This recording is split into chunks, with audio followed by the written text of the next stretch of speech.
Vayishlach. First reading, Abraham, Chesed. And Jacob sent messengers ahead of him to his brother Esau in the land of Seir, the country of Edom. He instructed them, "This is what you are to say to my master Esau. Your servant Jacob says, I have been staying with Laban and have remained there till now. I have cattle and donkeys, sheep and goats, men servants and maidservants. Now I am sending this message to my Lord, that I may find favor in your eyes." When the messengers returned to Jacob, they said, "We went to your brother Esau, and now he is coming to meet you, and 400 men are with him." In great fear and distress, Jacob divided the people who were with him into 2 groups, and the flocks and herds and camels as well. He said, "If Esau comes and attacks one group, the group that is left shall escape." Then Jacob prayed, "O God of my father Abraham, God of my father Isaac, O Lord, who said to me, 'Go back to your country and your relatives, and I will make you prosper.' I am unworthy of all the kindness and faithfulness you have shown your servant. I had only my staff when I crossed this Jordan, but now I have become 2 groups. Save me, I pray, from the hand of my brother Esau, for I am afraid he will come and attack me, and also the mothers with their children. But you have said, I will surely make you prosper, and will make your descendants like the sand of the sea, which cannot be counted." Vayishlach. Second reading, Isaac, Gevurah. He spent the night there, and from what he had with him he selected a sacrifice for his brother Esau: 200 female goats and 20 male goats, 200 ewes and 20 rams, 30 female camels with their young, 40 cows and 10 bulls, and 20 female donkeys and 10 male donkeys. He put them in the care of his servants, each herd by itself, and said to his servants, "Go ahead of me and keep some space between the herds." He instructed the one in the lead, "When my brother Esau meets you and asks, 'To whom do you belong, and where are you going, and who owns all these animals in front of you?' then you are to say, 'They belong to your servant Jacob. They are a sacrifice sent to my lord Esau, and he is coming behind us.'" He also instructed the second, the third, and all the others who followed the herds, "You are to say the same thing to Esau when you meet him, and be sure to say, 'Your servant Jacob is coming behind us,'" for he thought, "I will pacify him with these sacrifices I am sending on ahead. Later, when I see him, perhaps he will receive me." So Jacob's sacrifice went on ahead of him, but he himself spent the night in the camp. That night Jacob got up and took his 2 wives, his 2 maidservants, and his 11 sons, and crossed the ford of the Yabok. After he had sent them across the stream, he sent over all his possessions. So Jacob was left alone, and a man wrestled with him till daybreak. When the man saw that he could not overpower him, he touched the socket of Jacob's hip, so that his hip was wrenched as he wrestled with him. Then the man said, "Let me go, for it is daybreak." But Jacob replied, "I will not let you go unless you bless me." He asked him, "What is your name?" "Jacob," he answered. Then he said, "Your name will no longer be Jacob, but Israel, because you have struggled with God and with men and have overcome." Jacob said, "Please tell me your name." But he replied, "Why do you ask my name?" And he blessed him there. Vayishlach. Third reading, Jacob, Tiferet. So Jacob called the place Peniel, saying, "It is because I saw God face to face, and yet my life was spared." The sun rose above him as he passed Peniel, and he was limping because of his hip. Therefore, to this day the Israelites do not eat the sciatic nerve attached to the socket of the hip, because the socket of Jacob's hip was touched near that sinew. Jacob looked up, and there was Esau, coming with his 400 men. So he divided the children among Leah, Rachel, and the two maidservants. He put the maidservants and their children in front, Leah and her children next, and Rachel and Joseph last.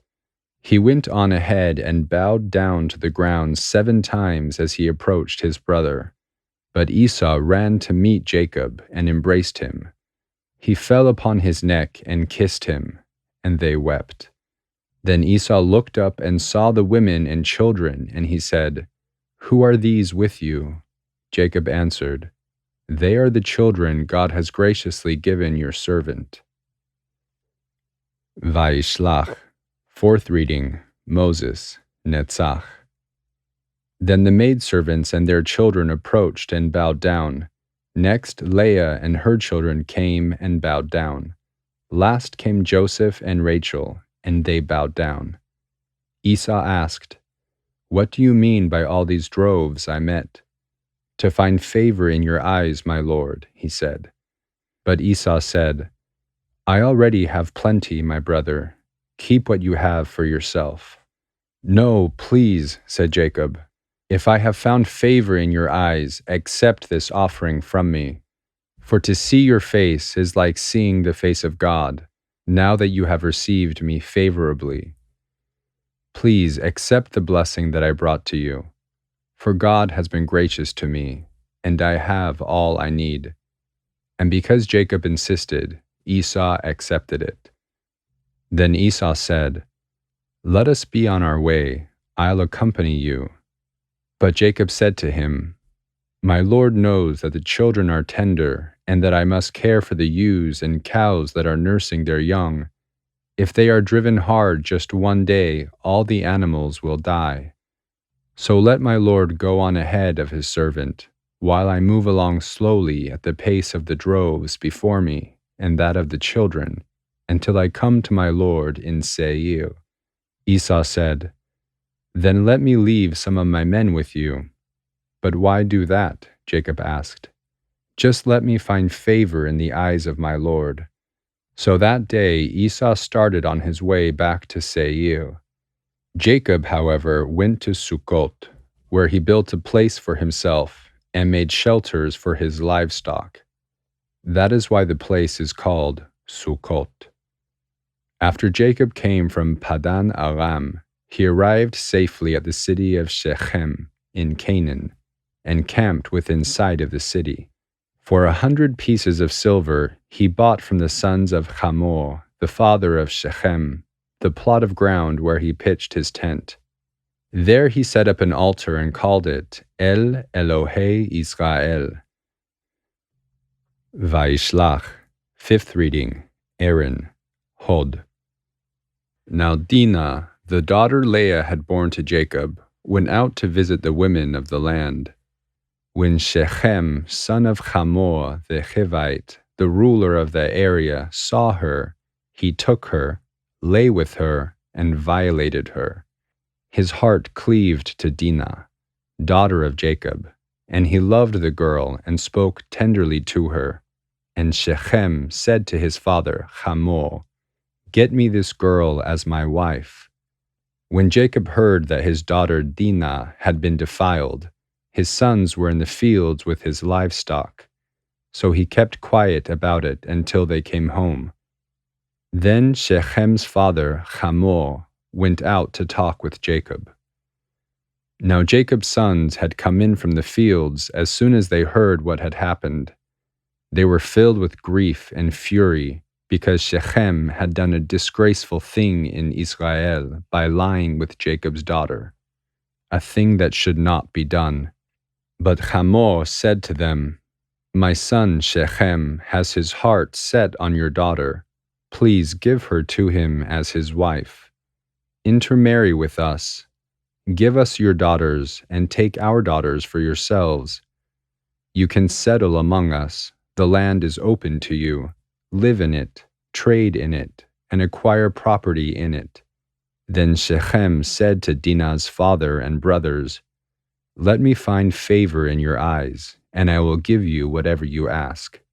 Make the price for the bride and the gift I am to bring as great as you like, and I'll pay whatever you ask me. Only give me the girl as my wife." Because their sister Dinah had been defiled, Jacob's sons replied deceitfully as they spoke to Shechem and his father Hamor. They said to them, "We can't do such a thing. We can't give our sister to a man who is not circumcised. That would be a disgrace to us. We will give our consent to you on one condition only, that you become like us by circumcising all your males. Then we will give you our daughters and take your daughters for ourselves. We'll settle among you and become one people with you.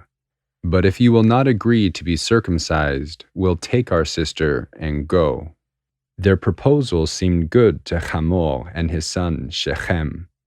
The young man, who was the most honored of his father's entire household, lost no time in doing what they said, because he was delighted with Jacob's daughter. So Hamor and his son Shechem went to the gate of their city to speak to their fellow townsmen. "These men are friendly toward us," they said. "Let them live in our land and trade in it. The land has plenty of room for them. We can marry their daughters, and they can marry ours. But the men will consent to live with us as one people only on the condition that our males are circumcised as they themselves are. Won't their livestock, their property, and all their other animals become ours? So let us give our consent to them, and they will settle among us." All the men who went out of the city gate agreed with Hamor and his son Shechem, and every male in the city was circumcised. 3 days later, while all of them were still in pain, 2 of Jacob's sons, Shimon and Levi, Dinah's brothers, took their swords and attacked the unsuspecting city, killing every male. They put Hamor and his son Shechem to the sword and took Dinah from Shechem's house and left.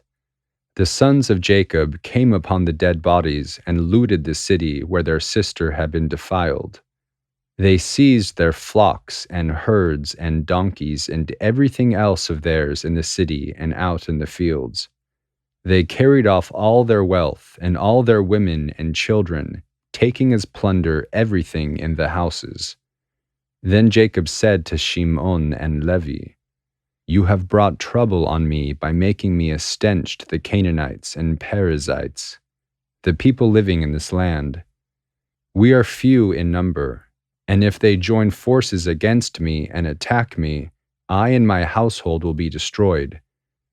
But they replied, "Should he have treated our sister like a prostitute?"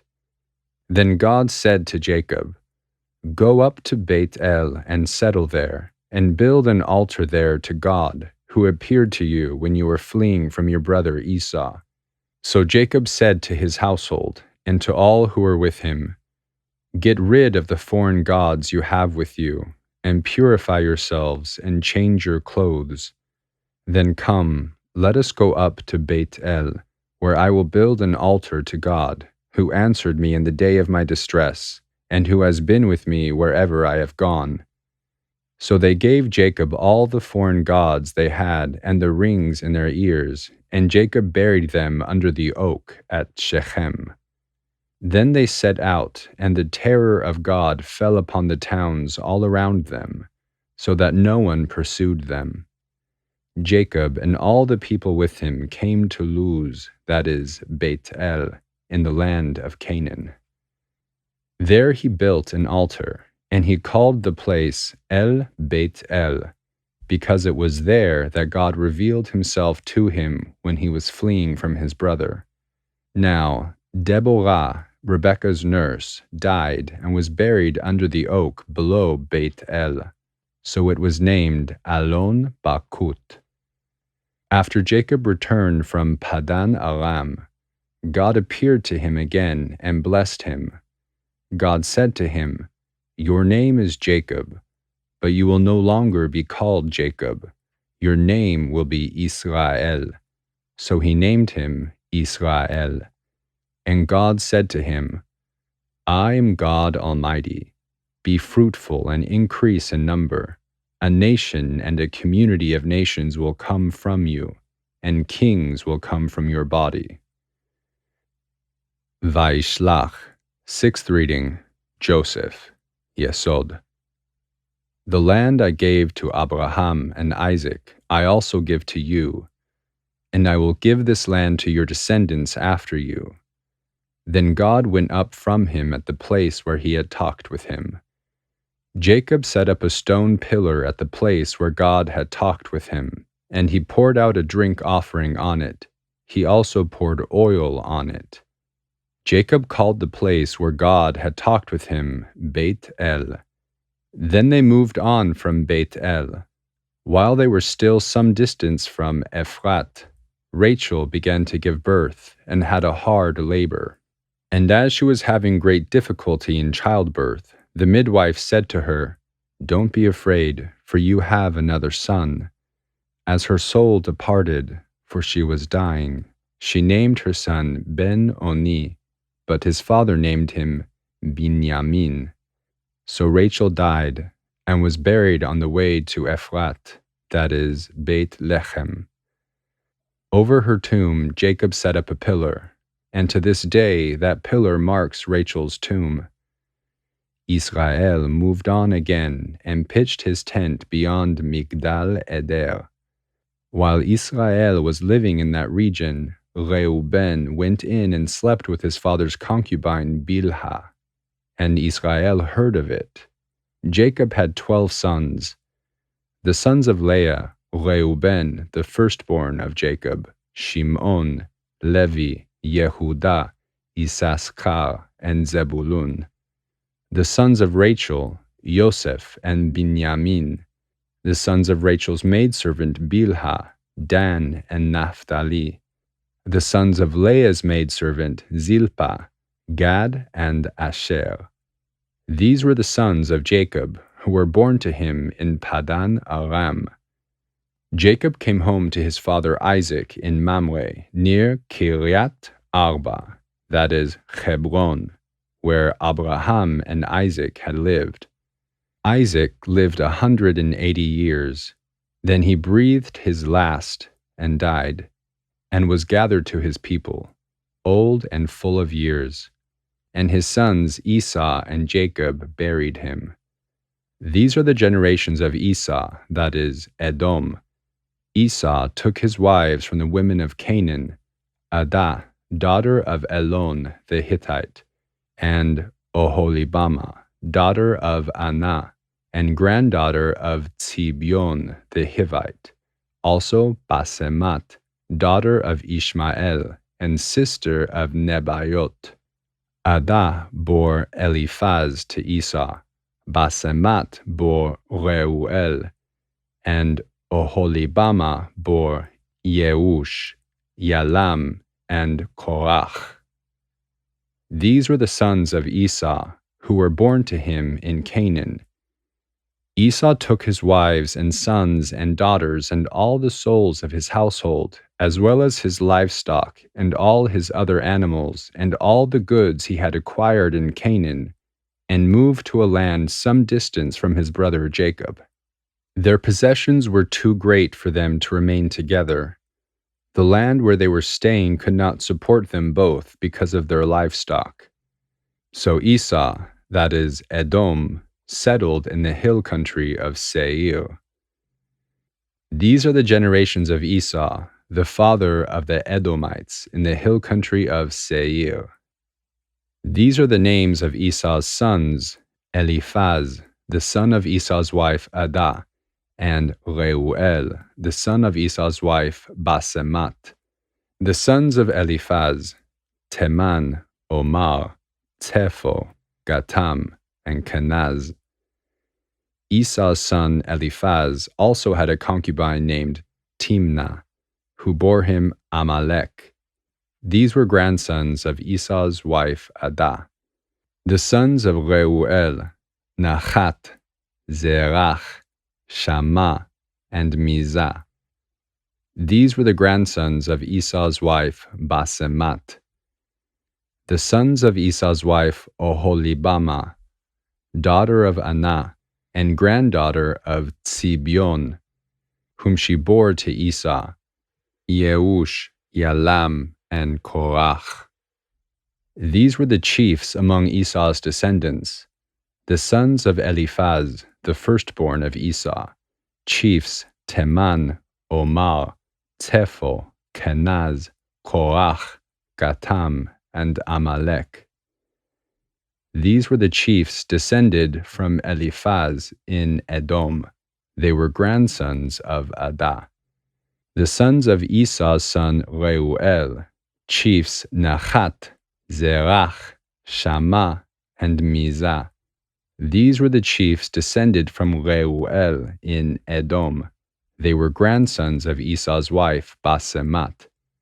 The sons of Esau's wife Oholibama, chiefs Yeush, Yalam, and Korach.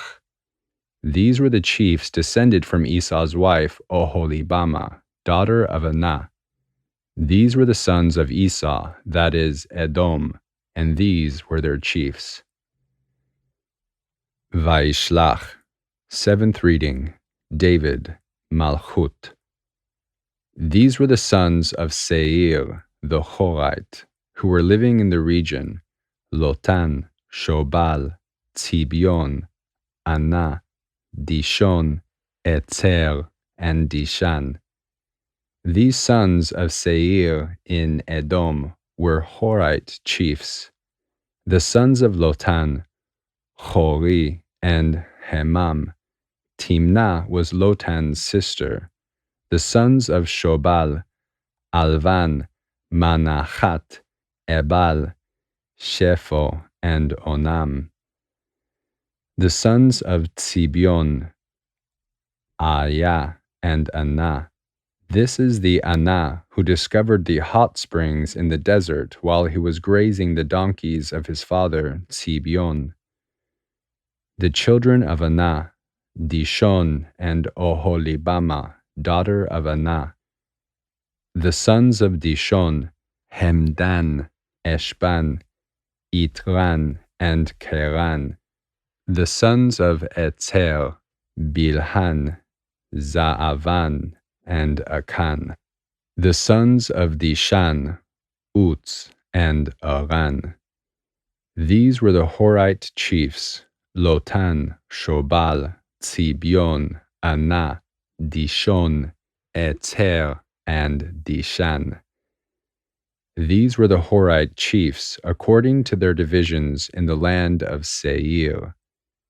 These were the kings who reigned in Edom before any Israelite king reigned. Bela, son of Beor, became king of Edom. His city was named Dinhabah. When Bela died, Yobab, son of Zerach from Batzra, succeeded him as king. When Yobab died, Husham from the land of the Temanites succeeded him as king. When Husham died, Hadad, son of Bedad, who defeated Midian in the country of Moab, succeeded him as king. His city was named Avit.